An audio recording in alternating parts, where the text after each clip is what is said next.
Assalamualaikum warahmatullahi wabarakatuh. Pada video kali ini kita akan membahas materi tentang keragaman budaya Indonesia. Standar kompetensinya adalah menganalisis keragaman budaya bangsa sebagai identitas nasional berdasarkan keunikan dan sebarannya.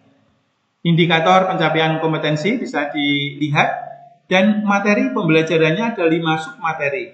Pada video kali ini, pengaruh faktor geografis terhadap keragaman budaya Indonesia. Kita awali dari pengertian kebudayaan. Kebudayaan berasal dari bahasa Sanskerta, dari kata budi yang artinya adalah budi atau akal, dan kemudian memiliki bentuk jamaknya adalah budaya. Jadi budaya adalah hal-hal yang berkaitan dengan budi atau akal manusia. Arti secara lengkap kebudayaan menurut Taylor adalah keseluruhan yang kompleks, yang di dalamnya terkandung pengetahuan, kepercayaan, kesenian, moral, hukum, adat istiadat, dan kemampuan lain yang didapat seseorang sebagai anggota masyarakat. Sementara Kuncharaningrat mengartikan kebudayaan adalah keseluruhan sistem yang mencakup segala hal yang merupakan hasil cipta, karsa, dan karya manusia yang dijadikan milik diri manusia dengan belajar. Pengertian keberagaman budaya nasional. Keberagaman bisa dimaknai sebagai suatu kondisi dalam masyarakat yang terdapat banyak perbedaan dalam berbagai bidang atau berbagai hal. Sementara keragaman budaya atau keragaman budaya nasional adalah suatu keadaan suatu wilayah atau negara yang memiliki budaya lebih dari satu. Budaya yang dinilai, yang dihitung adalah suku bangsa, bahasa, ras, mata pencarian, agama, dan lain-lain. Dan Indonesia adalah salah satu negara dengan keragaman budaya yang sangat tinggi di dunia. Salah satu buktinya, kalau kita lihat dari suku bangsa, Indonesia adalah negara dengan jumlah suku bangsa terbanyak ketiga di dunia. Menurut para antropolog, geograf, ataupun sosiolog negara barat, Indonesia berada di peringkat ketiga dengan 300 suku bangsa, di bawah India dan Papua Nugini, di atas Meksiko, Kongo, dan Nigeria. Bahkan BPS mencatat tersendiri dalam sensusnya dan perhitungan data survei khusus, mencatat suku bangsa di Indonesia ada 1.340 suku bangsa, jauh dari perhitungan para ahli dari negara-negara barat.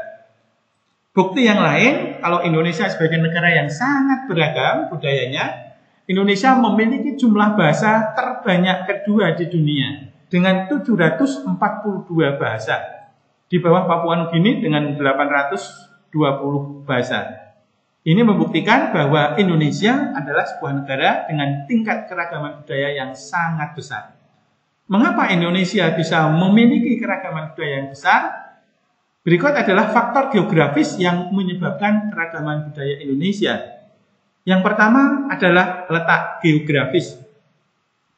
Adalah letak Indonesia yang berada di antara dua benua, Asia dan Australia, dan dua samudra, Pasifik dan Hindia. Letak kita yang demikian ini, khususnya yang benua ini, di mana benua Asia dan Australia itu sangat kontras.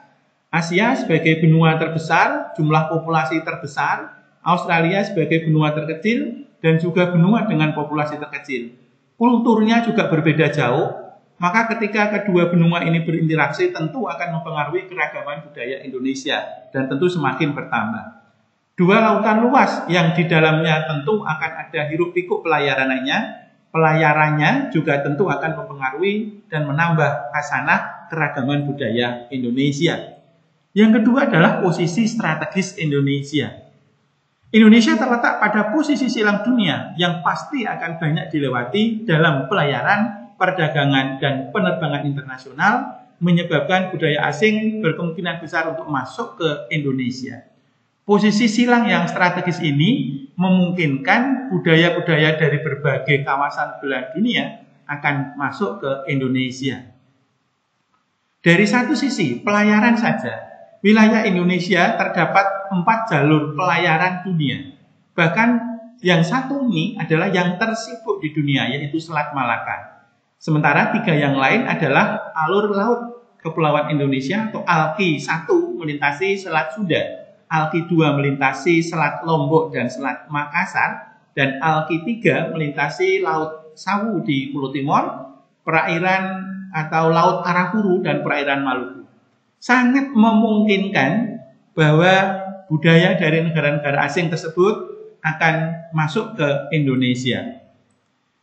Yang ketiga adalah kondisi ekologis atau topografis, yaitu keadaan lingkungan hidup berupa iklim, jenis atau kesuburan tanah, relief atau topografi wilayah akan sangat mempengaruhi cara dan aktivitas kehidupan manusia.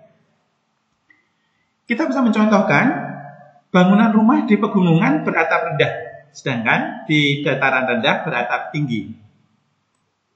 Dari sini saja kita bisa melihat membuat berbagai wilayah Indonesia akan berbeda dalam membangun rumah. Kemudian dari mata pencarian penduduk, masyarakat pantai tentu sebagian besar akan sebagai nelayan, akan menjadi nelayan. Sementara di pedalaman umumnya adalah agraris, akan berbeda kembali. Belum lagi tinjauan dari cara berpakaian, cara cocok tanam, karakter penduduk, dan lain-lainnya.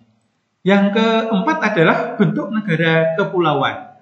Perlu diketahui bahwa wilayah Indonesia atau suatu wilayah negara yang berbentuk kepulauan tentu pada masa lampau akan tidak dapat kalau tidak bisa sulit ya akan menjalin hubungan. Jadi pada masa dahulu tentu ketika antar pulau itu melakukan hubungan akan kesulitan, bahkan sebagian tidak bisa menjalin hubungan.